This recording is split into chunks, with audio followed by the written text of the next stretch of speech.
It is a great pleasure and honor to be with you today. I'd like to extend a very brief statement to President Bailey. Let me begin by recognizing Arthur Levine and Susan Furman, whom I worked with on a number of projects during their time. It's a great pleasure to be with both of you.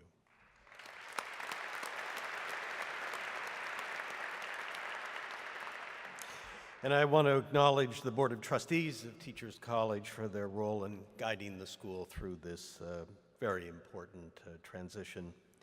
Moments like these, moments in which we honor long-standing traditions while celebrating new beginnings, are extremely important to our communities.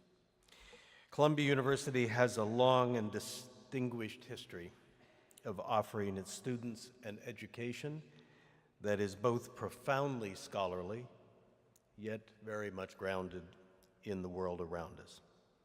And in recent years, we've been doing a lot of rethinking about the ways in which we do this, as all institutions of the scale, history, and importance must do. Teachers College represents the very best of what we do in this community of scholars. Your story is one of bold innovation, grounded in professional and compassionate service. It is a story of men and women, committed educators, who devote their scholarship to understanding how people learn and how they should be taught. It is a story that begins in a small school in Greenwich Village, one that taught practical skills to poor immigrant women. It blossomed into one of the most creative and forward-thinking educational institutions in the world. Grace Headley Dodge was our visionary. You pioneered an interdisciplinary and global approach to education. You established the first programs in the country dedicated to education psychology, to nursing education, and to nutrition education. Leaders like John Dewey and Edward Lee Thorndike spent their lives trying to combine a sense of the philosophy of education with the practical side of education. And in the 1920s, Teachers College launched an international institute that hosted thousands of foreign students.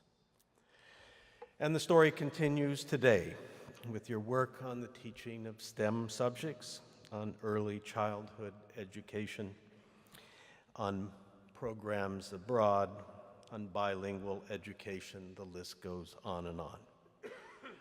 The breadth of your areas of expertise, from cognitive science and clinical psychology to mathematics and the arts, is wondrous. And you have many illustrious graduates, alumni, among whom my favorite is my wife, Jean.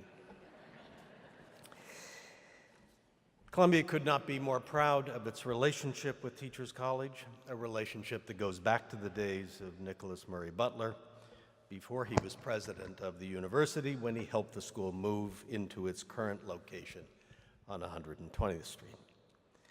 Since that time, we have grown together as institutions inspired by the needs of an ever-changing world.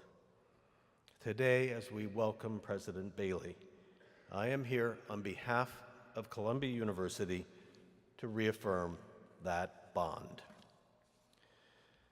President Bailey, you now assume the leadership of this great institution.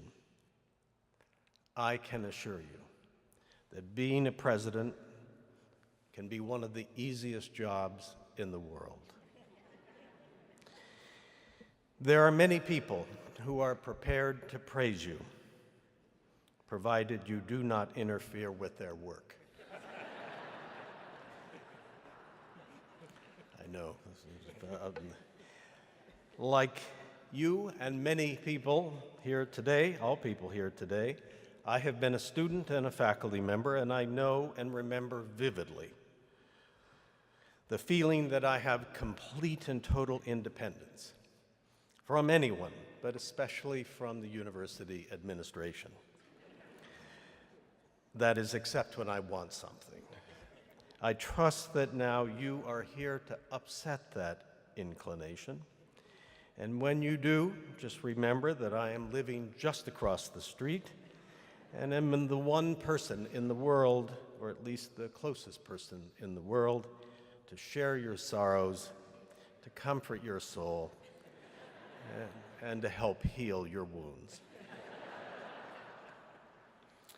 It is our good fortune that education is the answer, or certainly one of the central answers, to almost every problem that afflicts the world today.